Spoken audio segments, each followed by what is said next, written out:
We work for people who put themselves on the line for us every day, who are risking themselves in very difficult situations, and who deal with life and death for civilians.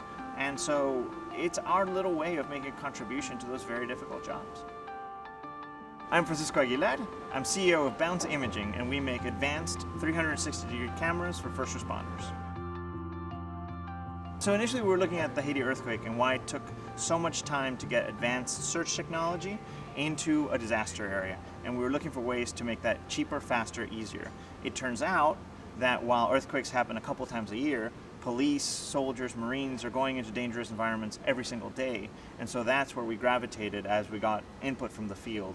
And what came out of it was this, something that you could throw into a space, instantly know who's in the room, what's going on, and that keeps people on the outside safe, but also civilians safe.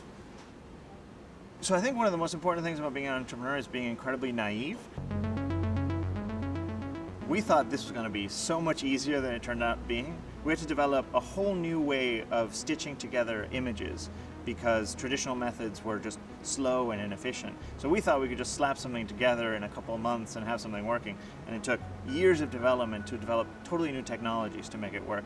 And so I think that was our biggest surprise, just how hard coming up with a solution that solves a problem is, rather than trying to take a tech that already exists and apply it. We are in Lightspeed Manufacturing in Haverhill, Massachusetts, where the factory in which these cameras are assembled and built.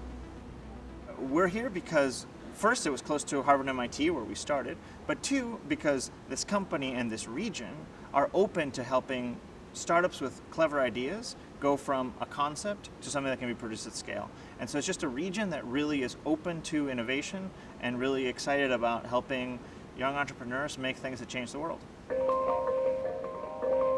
I'll be honest that many traditional investors are pretty skeptical about working with hardware and skeptical about working with government. When we were pitching, people wanted apps and they wanted SaaS platforms. And if you weren't one of those two buckets, they really didn't have time for you. So it took literally hundreds of pitches to get a single investment. You know, I was lucky. I had networks from MIT and Harvard that would help me get into these places. But it did show me just how challenging it is for people to find financial support to get good ideas rolling, particularly ones that, whether their idea or their background is non-traditional. It can be quite a challenge. It's been a really exciting period. We've more than doubled revenue the last 2 years. We were actually profitable last year. It's an exciting time. It sounds pretty crazy for a startup, I know, these days. We've seen a lot of growth in the defense sector, where we're working a lot in the special operations world, and our continued first responder work that is largely driven by referrals. Teams telling other teams that this is great tech. We're here because we have a mission. It's not a get-rich-quick scheme, right? We're here because we're solving a problem. And so if we couldn't find investors that were interested, we were going to persevere anyway, right? And we were going to make it work because it matters. Right? We're here because we're doing something that matters.